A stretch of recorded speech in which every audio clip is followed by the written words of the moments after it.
Benim ismim Hamza, soy ismim Demirel. Elazığ'ın Baskil ilçesinin ilçe devlet hastanesinde röntgen teknikeri olarak görev yapıyorum.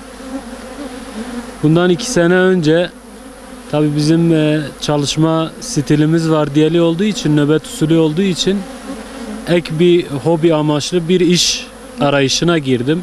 Hani esasında ticari değil de hobi amaçlı yapmayı düşündüm bir iş için. Tabii bazı arkadaşlardan tavsiye istedim. Bizim bir ambulans şoförü abi vardı, ismi Müslüm abi. Kendisi bana tavsiye etti arıcılık işini.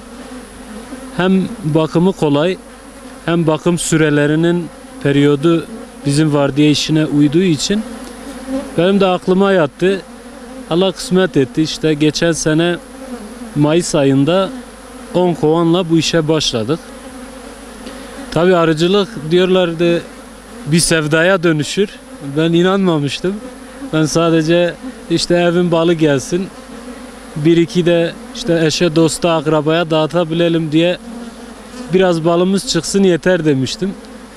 Tabii 2. senenin sonunda merakımız arttı, sevdamız arttı. Biraz da işin açıkçası yani arıcılığı seçmemdeki bir sebep de üretici olabilmek.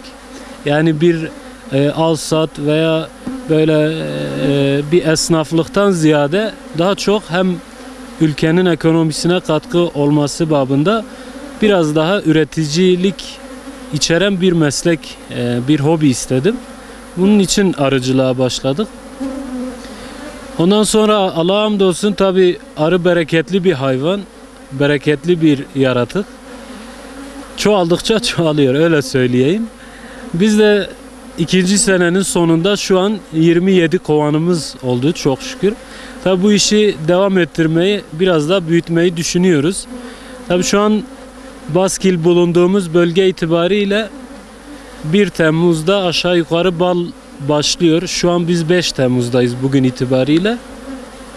Balımız başlamış. Allah'a hamdolsun ki bu sezon iyi gidiyor. Tabii bal sezonu dediğimiz yaklaşık 3 hafta kadar sürüyor. Biz bir 5 gündür başlamışız. Ortalama bir 15 gün daha kuvvetli bir akım bekliyoruz. Tabii Eylül'ün başına kadar devam ediyor bal akımı ama asıl ana akım dediğimiz kısım işte 25 Haziran'dan ortalama 25 Temmuz'a kadar bir süreç şeklinde devam ediyor. Bu şekilde bir başlamamız oldu. Şimdi tabii teknoloji çağında olduğumuz için bilgiye ulaşmak kolay. Teorik olarak internet, özellikle video kısmıyla iyi bir bilgi öğrendiğimi düşünüyorum. İyi bir araştırma yaptım. Tabii bizim kökenimiz biraz da öğrenci olduğumuz için çalışma noktasında iyiyizdir, araştırma noktasında.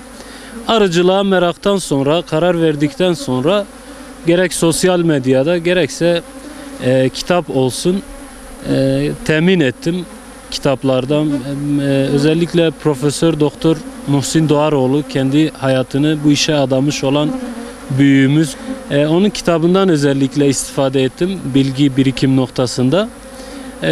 Bunun dışında sosyal medyada da arıcılık gruplarını takip ettim. İşte YouTube'da YouTuber olan arıcılardan istifade ettim. Onların bilgilerinden bayağı istifade ettim. Tabii arıları anlatmak gerekirse her kovan yabancı, kendine has bir devlet diyebiliriz. Hepsi yani ne kadar yan yana da olsa iki farklı yabancı, bazı yerlerde duruma göre birbirine düşman olabilen iki farklı devlet gibidirler. Tabii her bir koloni kendisine has kokusu ve ana arısıyla yaşamını, sistemini sürdürüyor. Bu şekilde bir şey. İş bölümü olarak da arı günlük yumurta dediğimiz ilk yumurtlama anından sonra işte bir 3 günlük bir yumurta, sonra larva dediğimiz, sonra pupa, sonra da kapalı yavru dediğimiz 21 günlük bir süreç, kuluçka süreci devam ediyor. 21 günün sonunda ilk günler çıktığı gözeneği temizleme, sonra kovan içi temizleme, sonra da petek örme, gelen balı olgunlaştırma, taşıma gibi son 2 ve 3 günü de kovanın güvenliğini sağlama noktasında nöbetçilik yapma şeklinde 21 günlük de kovan içi hizmet dediğimiz kısmı devam ediyor arının. Sonrasında da yavru uçurmalarıyla usta arılar yavru arıları uçma noktasında, keşfetme noktasında yetiştiriyorlar. Yetiştikten sonra da tarlacı dediğimiz ömrünün tarlacı olan dönemine geçiyor. Bu dönemde ortalama 25 gün sürüyor.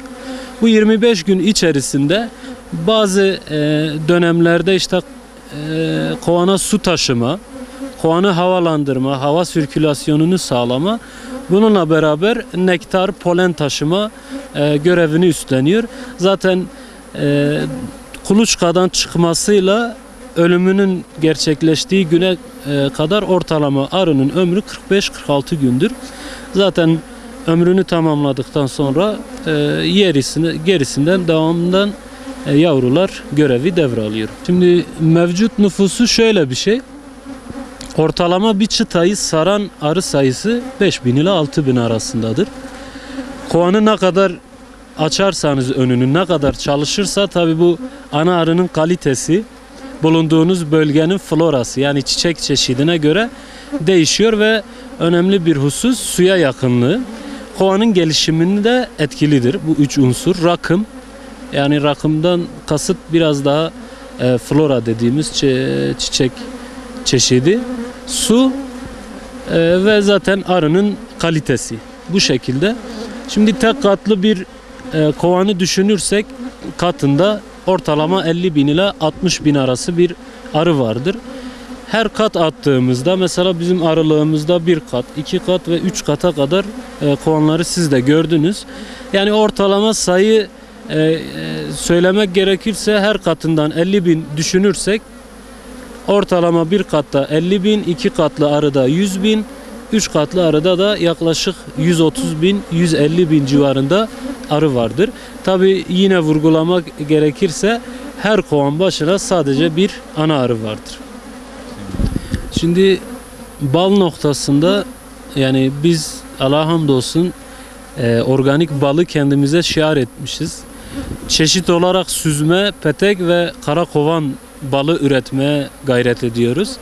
Şimdi balın kalitesine gelmek gerekirse arı özellikle kışlatmadan sonra yani kış aylarından sonra havaya, suya, toprağa cemre düştükten sonra havaların biraz ısınmasıyla beraber arılar çalışmaya başlarlar.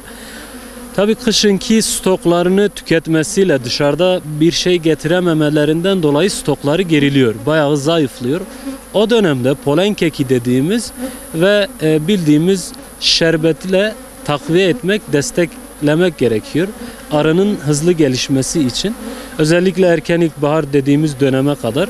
Dışarıdan ortalama bizim bu bölge için konuşmak gerekirse Mayıs ayının başında nektar gelmeye başlar. Nektar dediğimiz balın özü. Tabii Nisan'ın başında da polen gelmeye başlar. Bunların gelimiyle arı hareketlenir. Daha fazla ana arı yumurta yapmaya başlar. Bununla beraber çalışma gittikçe koloniyi güçlendirmeye yönelik çalışmalarıyla arılar devam ederler. Bu şekilde biz de o dönemde şerbet dediğimiz intraşurup, inverter şurup dedikleri şuruplarla destekliyoruz. Tabii balın organikliğini bozmamak adına bal ana akım dediğimiz yani 1 Temmuz'a yaklaşık bir ay kala, hatta ben kendim için söyleyeyim 10 Mayıs yani yaklaşık 50 gün öncesinden şekeri kestim. ki bu benim balımın organikliğinin garantisidir. İşte bu hassasiyeti gösteren arıcıların balları kaliteli olur, balları organik olur en azından. Peki kalite olarak sormak isterseniz, kalite de biraz daha çiçek florasına bağlı. Yani bölgenizde bulunan çiçeklerin çeşitliliğine bağlı. Bizim ortalama bu bölgede 1800 rakım olduğu için yani çeşitli yabani yoncalar, işte orman gülünden bir kısım, akasyadan bir kısım, özellikle keven, ana akımı keven oluşturur. Keven balıyla 25 Temmuz'a kadar ortalama, tabi 1 Ağustos'u da buluyor. O şekilde bir bal akımıyla balımızı almış oluyoruz. Allah izin verirse yani belki bayramdan dolayı biraz erteleyebiliriz sağımı ama 25 Temmuz'da sağım yapmayı hedefliyoruz. Ballarımızı organik üretmek şiarımızdır diyoruz tekrardan. Teşekkür ediyorum.